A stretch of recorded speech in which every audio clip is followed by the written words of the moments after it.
విశాఖ పర్యటన ముగించుకుని తిరుగు ప్రయాణంలో ఓ మహిళకు న్యాయం చేస్తానని హామీ ఇచ్చారు డిప్యూటీ సీఎం పవన్ కళ్యాణ్. ఇటీవల కేజీహెచ్లో జరిగిన ఘటన విషయంలో డిప్యూటీ సీఎంను బాధితురాలు కలిశారు. విశాఖ కేజీహెచ్లో తనకు జరిగిన అన్యాయంపై డిప్యూటీ సీఎంకు వివరించారు.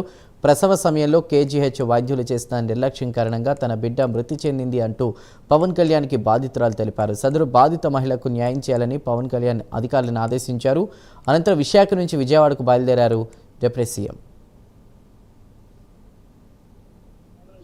చేతికి బ్లడ్ పోతే సిజేరియన్ బ్లడ్ చాలా పోయింది సార్. డాక్టర్ దగ్గర మా మదర్ వెళ్ళి బ్లడ్ పోతుంది పట్టించుకోండి అంటే డెలివరీ టైంలో ఇవన్నీ కామన్ పడినవ్వండి ఇవన్నీ పడి చాలా ఇబ్బంది. సింహాచలం టెంపుల్ లోనే చేస్తున్నారు.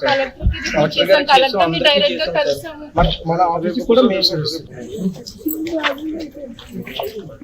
నాకు నేను డిసెంబర్ 2nd డెలివరీ కానీ కేజీహెచ్ లో జాయిన్ అయితే డాక్టర్స్ నిర్లక్ష్యం వల్ల బేబీ చనిపోయింది. వాళ్ళ వల్లే చనిపోయింది. నాకు బేబీ హెల్త్ అంతా బాగానే ఉంది.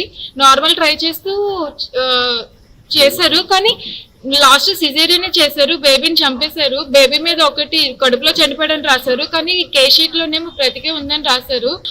వాళ్ళు తప్పు అని తెలిసి కూడా వాళ్ళు అలానే చేశారు. నేను ఇది విషయం నేను మెలకులోకి వచ్చి మా పేరెంట్స్ కి అన్ని చెప్పేలోగా బేబీని కూడా అంటే పోస్ట్ మార్టంకి ఇస్తే మళ్ళీ బేబీని ఇవ్వను అన్నారు. సో మా పేరెంట్స్ ఏం చేశారంటే ఎందుకు అని చెప్పేసి పోస్ట్ మార్టంకి చేయనివ్వలేదు.